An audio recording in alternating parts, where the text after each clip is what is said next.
ಬೆಂಗಳೂರಿನಲ್ಲಿ ವಾಹನ ಸವಾರರಿಗೆ ಮತ್ತೊಂದು ಜೀವಭಯ ಎದುರಾಗಿದೆ. ಯಶವಂತಪುರದ ತುಮಕೂರು ರಸ್ತೆಯ ಮೇಲ್ಸೇತುವೆ ಶಿಥಿಲಾವಸ್ಥೆ ತಲುಪಿದೆ.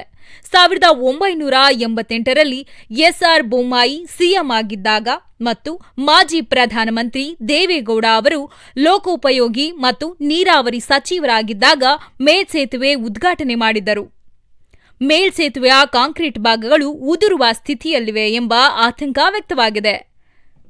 ಮೇಲ್ಸೇತುವೆಯ ಕೆಳಭಾಗದಲ್ಲಿ ರಾಜಾಜಿನಗರ ಕಡೆಗೆ ಸಾಗುವ ವಾಹನ ಸವಾರರು ಅಪಾಯದಲ್ಲಿ ಸಂಚರಿಸುತ್ತಿದ್ದಾರೆ. ನಿತ್ಯ ಸಾವಿರಾರು ವಾಹನಗಳು ಇದೇ ಮಾರ್ಗದಲ್ಲಿ ಓಡಾಡುತ್ತಿರುವುದರಿಂದ ಆತಂಕ ಮತ್ತಷ್ಟು ಹೆಚ್ಚಿದೆ. ಅಪಾಯದ ಸ್ಥಿತಿಯಲ್ಲಿದ್ದರೂ ಸಂಬಂಧಪಟ್ಟ ಅಧಿಕಾರಿಗಳು ಕ್ರಮ ಕೈಗೊಂಡಿಲ್ಲ ಎಂಬ ಆರೋಪ ಕೇಳಿಬಂದಿದೆ. ಅನಾಹುತ ಸಂಭವಿಸುವ ಮುನ್ನವೇ ಮೇಲ್ಸೇತುವೆ ತುರ್ತು ಪರಿಶೀಲನೆ ಹಾಗೂ ದುರಸ್ತಿ ಕಾರ್ಯ ಕೈಗೊಳ್ಳುವಂತೆ ಸಾರ್ವಜನಿಕರು ಆಗ್ರಹಿಸಿದ್ದಾರೆ. ಸುರಕ್ಷತೆಗಾಗಿ ಅಪಾಯದ ಭಾಗವನ್ನು ಗುರುತಿಸಿ ಅಗತ್ಯ ಮುನ್ನೆಚ್ಚರಿಕೆ ಕ್ರಮ ಕೈಗೊಳ್ಳುವ ಅಗತ್ಯವಿದೆ.